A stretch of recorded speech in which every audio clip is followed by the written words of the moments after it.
9:27 a.m. The clock is no longer just keeping time. It is counting down to a worldwide flashpoint. In 33 minutes, the United States Navy is set to officially seal the Strait of Hormuz.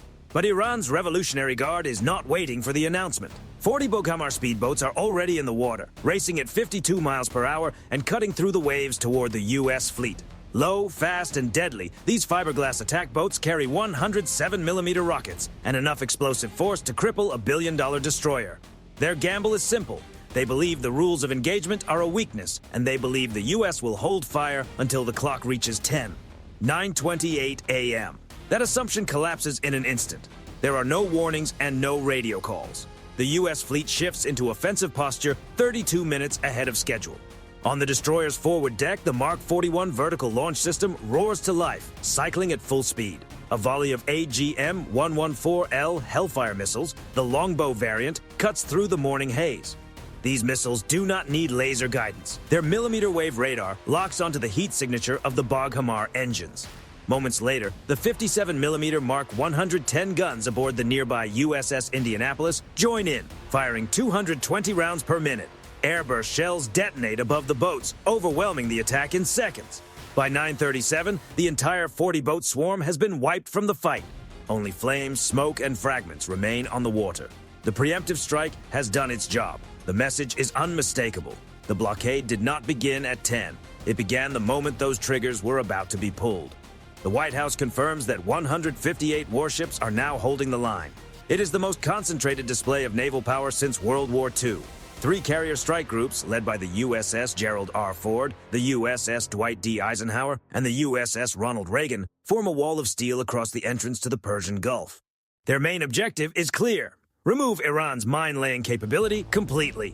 Iran's strategy depends on the EM-52 rocket-propelled mine, a weapon designed to sit on the seabed and wait for the acoustic signature of an American carrier.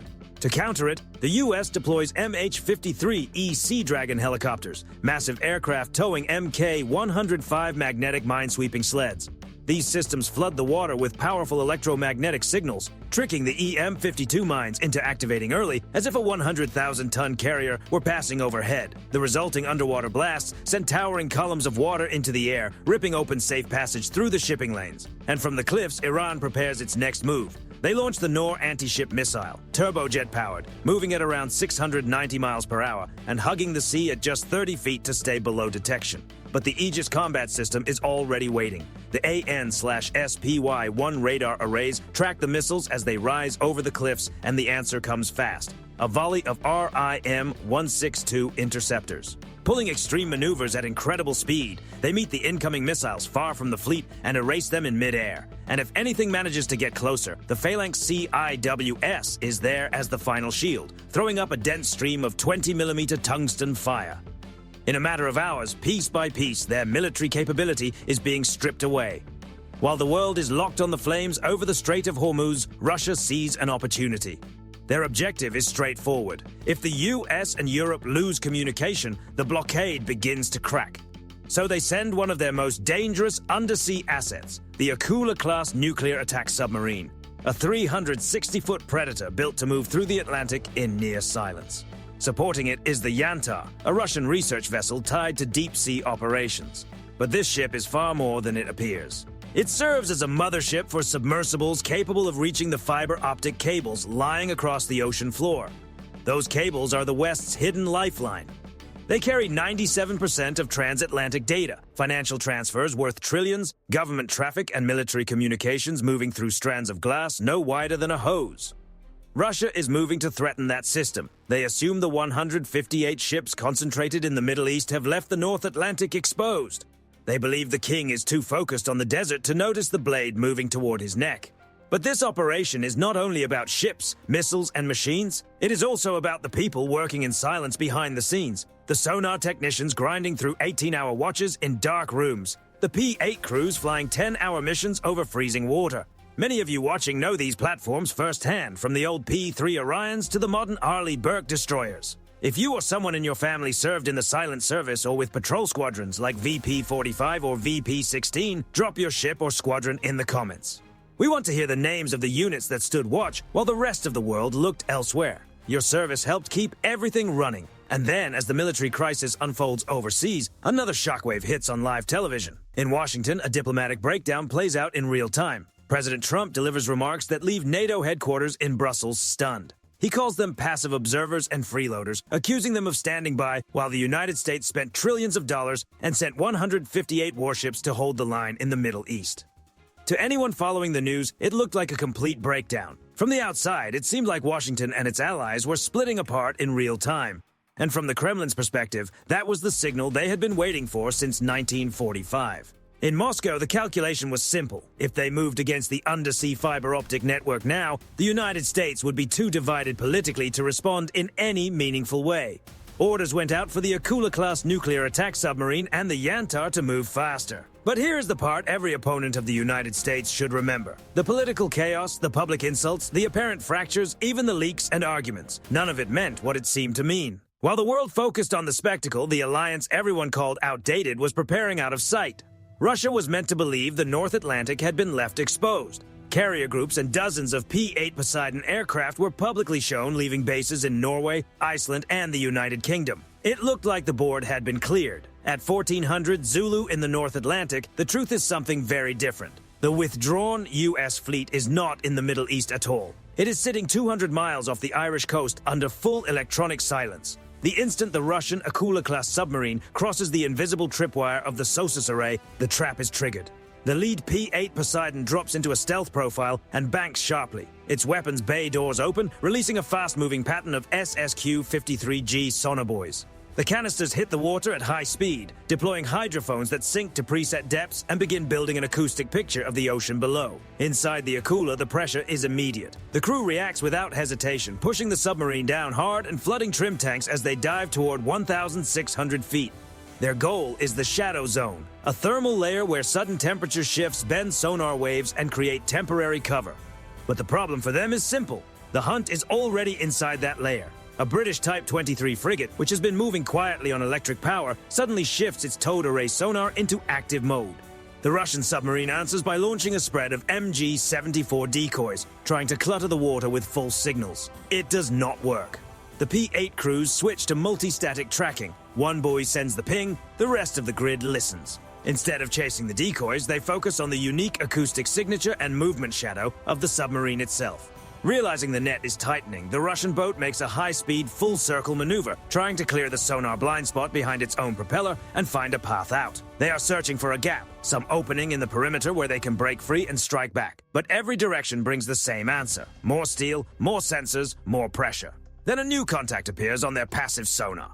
An American Arleigh Burke-class destroyer, USS Donald Cook, is closing fast. On the flanks, two Norwegian Fridtjof Nansen-class frigates move into position, their hull sonars tied directly into the shared data network.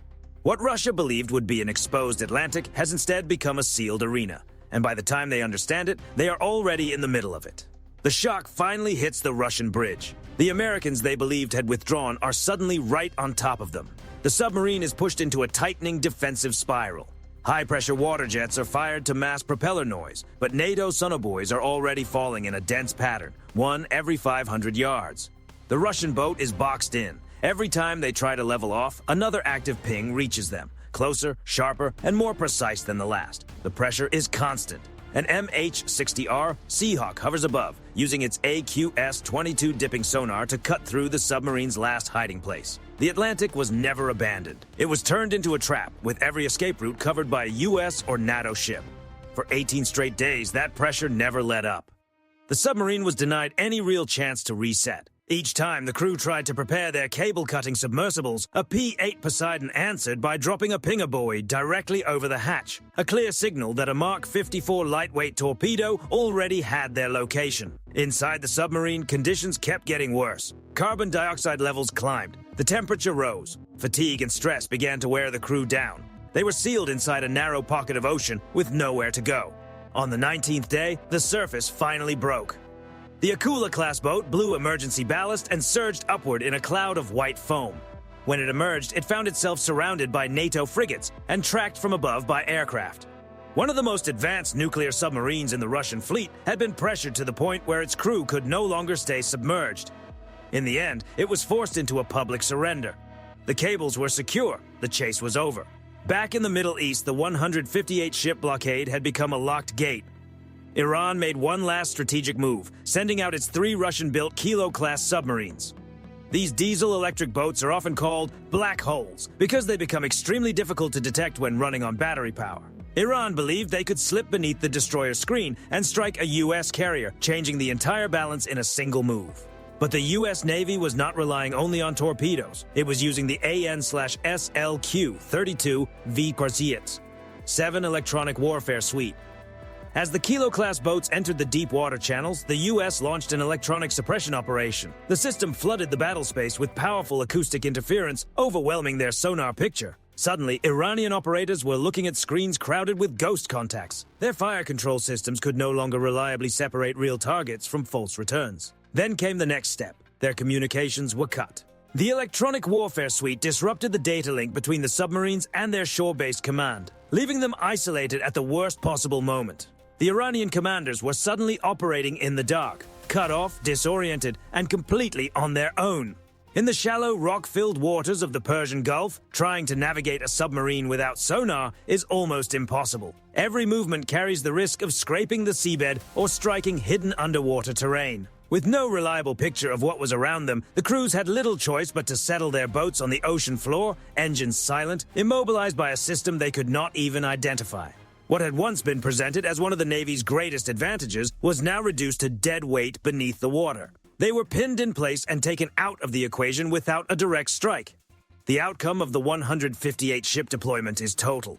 Iran's oil exports have dropped to nothing. Its economy is in a steep downward spiral. Its speedboat fleet has been reduced to wreckage on the floor of the Gulf. It's supposedly hard to detect submarines are stranded in the mud, unable to maneuver or respond. In the North Atlantic, the Russian Navy pulls back under intense pressure. Its attempt to threaten the world's communication cables was uncovered, countered, and stopped by the very alliance it believed was falling apart. What looked like friction between the US and NATO is revealed as one of the most effective strategic feints in recent memory. The US Navy has shown that it can dominate more than one theater at the same time. It can hold a 158-ship barrier in the Middle East while also winning a quiet, high-stakes contest in the Atlantic. It has the tools to disrupt the enemy's systems and the discipline to carry operations through to the end. Whatever the political headlines may suggest, once the order is given, the U.S. Navy still stands as the most powerful force on the world's oceans. The blockade remains in place. The cables remain protected. Control of the sea never slipped. Disclaimer: we value accuracy, and this video is intended as a dramatized retelling designed to give viewers a vivid sense of how such events could unfold. Some parts are inspired by real-world military capabilities and geopolitical tensions, while other elements are hypothetical and should not be understood as a literal account of actual events. Any dialogue, personal reactions, or emotional moments are fictionalized for storytelling purposes. Thank you.